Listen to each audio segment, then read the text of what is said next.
Hello everyone, how are you doing? Bahroo here, and today we have another episode of Keep or Toss. In this series we take a look at the different mechanics and different things in Borderlands 1 and 2, and we ask, should these make it into the pre-sequel? Should we keep them, or should we toss them? Or maybe they just need a little bit of a redesign. Maybe if we change it around a little bit, they'll be just as good. And today's topic, we're going to be talking about raid bosses. Now, raid bosses were something that was in Borderlands 1 very briefly. The only raid boss in Borderlands 1 was the Terramorphus the Invincible fight from You Will Die. And overall, Terramorphus was a relatively easy fight. You could fight him with pretty much any gun, as long as you had general knowledge of how to move around the arena, as well as proper use of elements. And if you played right, you would be able to walk out of there. Obviously, having better guns would make it easier, but overall, it didn't take too much to kill these bosses. In addition, Terramorphus was also very good about dropping high-quality loot. He was a very good source of pearls, as well as dropping a couple legendaries per kill, and overall, people enjoyed farming him because he rewarded you for the effort that you put into killing him. Now, if we look at the raid bosses in Borderlands 2, unfortunately, they take a turn for the worst, but they also take a few steps in the right direction. So before we focus on the negative, let's focus on the positive. The first raid boss was Terramorphus the Invincible, and it dropped a lot of unique loot that was only to him. And what I thought this was a good idea, because having powerful loot should be locked to enemies who are also powerful, such as the Hide of Terramorphus. The strongest Roid shield in the game comes from Terramorphus. And you also have the Pitchfork, which is not the best sniper rifle, but it is very good. It is a very solid sniper rifle that can be used. There's also a couple other things. There's the Breath, which is not really talked about, the Teeth, which could use a little bit of improvement, and the class mods, which leave everything to be desired. But I feel like maybe if the class stats were a little bit better on the comms, people might actually farm for him. But anyway, I feel like this was a step in the right direction, giving, unique boss loot to this particular boss. However, in future kills, in future raid bosses, they decide to ditch this entirely and instead give raid bosses no real unique loot. Now, I don't know if this is because they were outsourced or what, but they did give them these Seraph items, which we'll talk about Seraph in another episode, but Seraphin General really wasn't that great, and it didn't really reward the player for the effort of killing some of these large bosses.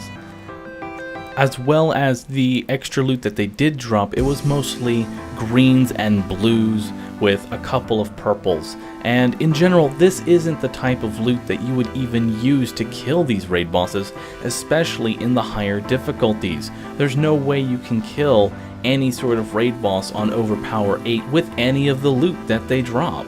You can't do it, and they never really improved the loot that they drop, and there's no reason to farm them at all, because it's not worth the time investment at all. And I'm curious, how do you guys feel about that? Should they have made their loot similar to Terramorphus, where he just spews out legendaries, pearls, and all sorts of other things? Or do you like this sort of new thing that they've gone with, where they drop absolute crap, but they have the potential to dropping a sort of unique item that's locked to their loot pool and their loot pool only? How do you feel about that sort of move? Another thing that I really wanted to go over is that in Borderlands 1, raid boss Terramorphus was pretty much approachable by everybody in the game on even the hardest difficulty. However, in Borderlands 2, some of the classes are going to completely struggle with trying to get a single kill. Now, I know some players are going to say, well, I can do it as Axton, no problems at all, but not everyone has access to this perfect gear, nor the time to sort of learn how to perfect these classes just to get a single kill on this boss for, loot that won't drop. You're looking at probably somewhere around 20 to 30 kills just to get the item you want, let alone the perfect version that you're going to need, which can take up to 1,000 kills. And considering how long it takes to kill one with near perfect gear, it wasn't worth the effort, and I feel like raid bossing kind of died off in the harder difficulties because of this. I mean, when Terramorphus first launched, he was pretty much killable by anyone with anything because they didn't scale his health and balance everything around the bee. Now, for those who say they didn't scale it around the bee, they very much did, because they did not like their bosses dying in such a quick fashion. But it doesn't really make sense because they made these bosses incredibly difficult, but they didn't up their reward to sort of compensate for this. And it's not worth it to kill the raid bosses anymore because they don't drop anything. They take near perfect gear to kill, and it's just overall not worth it to do these type of events with these bosses anymore. And a good example of what they could have done is look at the headhunter packs. A lot of the headhunter packs have a lot of different mechanics to them. Yeah, it's only one mechanic, two mechanic, but these are steps in the right direction. They have attacks that like you can dodge them, where if you get downed by this attack, it's your fault. It's not like, say most bosses right now where it's just, I'm going to spam these attacks that are going to health gate you, and you're just going to have to deal with it and use life leech to get around it. You won't have to do that. A lot of the headhunter packs, it's your fault if you die.